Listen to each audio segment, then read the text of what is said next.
आप सभी का फिर से स्वागत है मेरे YouTube चैनल पर। आज की इस वीडियो में बात करने वाले हैं हम लोग आचार्य रामचंद्र शुक्ल की किताब का रिव्यू करेंगे। तो आप सभी जानते हैं कि ये किताब कितनी ज्यादा फेमस है और इस किताब को लेकर के मेरी अपनी क्या थॉट्स हैं आज की इस वीडियो में आप लोगों के साथ शेयर करने वाला हूं। तो एकदम प्रॉपर रिव्यू होगा इस किताब का।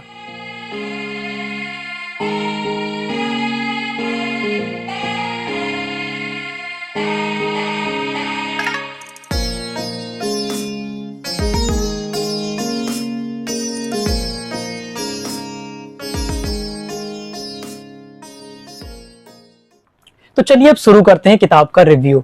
तो दोस्तों आप सब लोग देख पा रहे हैं मेरे हाथ में जो किताब है आचार्य रामचंद्र शुक्ल जी का इतिहास है और ये किताब बहुत ही ज्यादा फेमस है क्योंकि पहली बार आचार्य रामचंद्र शुक्ल जी ने कुछ ऐसा लिखा था जो कि अभी तक नहीं लिखा गया था। ये थोड़ा सा अजीब हो गया है पर लेकिन ऐसा ही है। आचार्य रामचंद्र शुक्ल जी ने जो इतिहास लिखा वो आज तक इतना ज्यादा वैलिड है। आप सोच सकते हैं कि 1926 में किताब लिखी गई थी और उसके बाद आज तक कई सारी हिंदी साहित्य का इतिहास लिखा जा चुका है, परंतु ये जो किताब है आज भी मील का पत्थर साबित है। और ऐसे ही दोस्तों मैं इसे हार्ड बोन में लेकर के नहीं बैठा हूँ। जितने भी हिंदी साहित्य के विद्यार्थी हैं उन सभी के पास आपको ये किताब तो जरूर मिलेगी क्योंकि ये किताब हमें अपने पूरे एकेडमिक्स में कई बार पढ़नी होती है और खुद मैंने देखो इसे कई बार पढ़ा है। आप इसकी हालत को देखकर समझ सकते हैं कि ये जो किताब है कितनी बार हमें देखती रहनी पड़ती है। और ये फटे ना इसलिए मैंने इसे सीधा हार्ड बोर्ड में ही खरीद लिया था और आए दिन इसको पलटते रहना पड़ता ही है क्योंकि इस किताब से ही सबसे ज्यादा प्रश्न पूछे जाते हैं एग्जाम में भी। कोई भी लेखक हो गया, कोई भी ऑथर हो गया, शुक्ल जी की लाइन हो गई, सब दोस्तों लगभग यहीं से उठ करके आता है। तो इससे आप एक बात तो समझ गए होंगे कि किताब कितनी ज्यादा इंपॉर्टेंट है। तो फटाफट से इसकी छोटी मोटी बातें जो कर लेते हैं उसके बाद चलते हैं इस किताब के बारे में। आपको मैं थोड़ा बहुत अपनी राय दूंगा कि मुझे क्या लगा पढ़ने के बाद और क्यों आप इसे पढ़नी चाहिए और कैसे इसे पढ़नी चाहिए। तो आप सभी लोग जानते हैं कि शुक्ल जी ने इस किताब को 4 भागों में विभाजित कर रखा है और उसी के हिसाब से इसको उन्होंने लिखा है। तो ये सब आपको पता होगा। तो मैं सीधा आता हूँ पॉइंट पे कि इस किताब को आखिरकार पढ़ा कैसे जाए। तो इसे पढ़ने के कई सारे तरीके लोग अपनाते हैं। पहला तो ये कि आप इसे पेज 1 से लेकर के एंड तक सारा पढ़ जाइए, जो कि नॉर्मली फर्स्ट रीडिंग में आपको ऐसा करना ही चाहिए। तो दूसरा तरीका आप ये अपना सकते हैं कि इसके अंदर कई सारे बीच में कोटेशंस आते हैं, आप उन कोटेशंस को छोड़ सकते हैं और आगे पढ़ सकते हैं। जैसा कि मेरे सर ने मुझे एक बार रिकमेंड करा था कि इसकी वजह से कुछ बच्चे कंफ्यूज हो जाते हैं, तो इसलिए आप चाहे तो इन्हें छोड़ करके केवल डिस्क्रिप्शन जो दे रखा है केवल उसे ही पढ़ सकते हैं, उससे काम चला सकते हैं। पर मैं आपसे कहूंगा कि आप इसे पूरा ही पढ़िए और उसके बाद अगर आप दोबारा कभी पढ़ते हैं तो आप चाहे तो उसे छोड़ सकते हैं। पढ़ना तो आपको इसे मल्टीपल रीडिंग टाइम बार पड़ेगा ही। तो इस किताब की अब खासियत बता देता हूँ आपको जो मुझे लगी। अभी तक मैंने जितनी भी हिंदी साहित्य की किताब पढ़ी है उसमें से सबसे ज्यादा जो टू द पॉइंट मुझे लगी वो यही किताब है। इस किताब का पहला प्रकरण पढ़ो, फिर दूसरा पढ़ो, तीसरा पढ़ो, सब आपको एक दूसरे से इंटरलिंक लगेंगे और जो बातें इन्होंने पहले कही है कहीं ना कहीं वही बातें आगे आपको लिंक मिलेगा। तो पढ़ते वक्त आपको कभी भी ऐसा नहीं लगेगा कि कहाँ से शुरू किया था, किस दुनिया में चले गए हैं। एकदम जुड़ा हुआ महसूस करोगे और बिल्कुल सी चीजें जो है क्रम वाइज तरीके से चलेगी।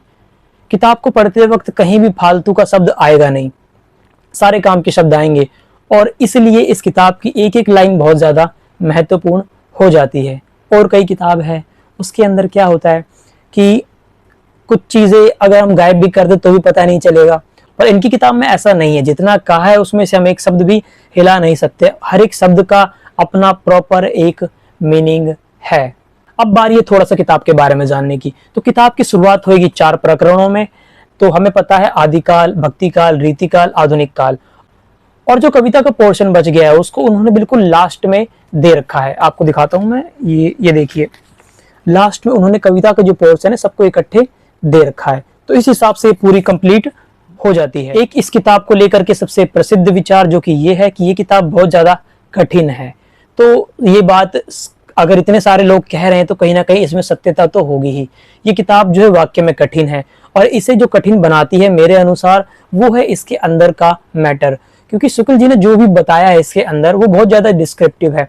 उन्होंने क्या कहा है कि लेखक के बारे में बहुत उनका कहाँ जन्म हुआ है, उनके बारे में, उनकी रचनाओं के बारे में काफी ज्यादा इन्होंने डिटेल दे रखी है।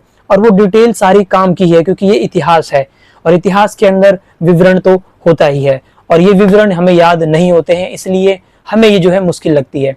तो मेरे को जो मेन रीजन लगा वो यही लगा कि इसके अंदर उन्होंने बहुत ज्यादा ऐतिहासिक जानकारी दे रखी है जो कि हमें याद नहीं रह पाती, हम भूल जाते हैं और इसीलिए हमें ये जो किताब है मुश्किल लगने लगती है। और नो डाउट लैंग्वेज कहीं ना कहीं कठिन थोड़ी बहुत है।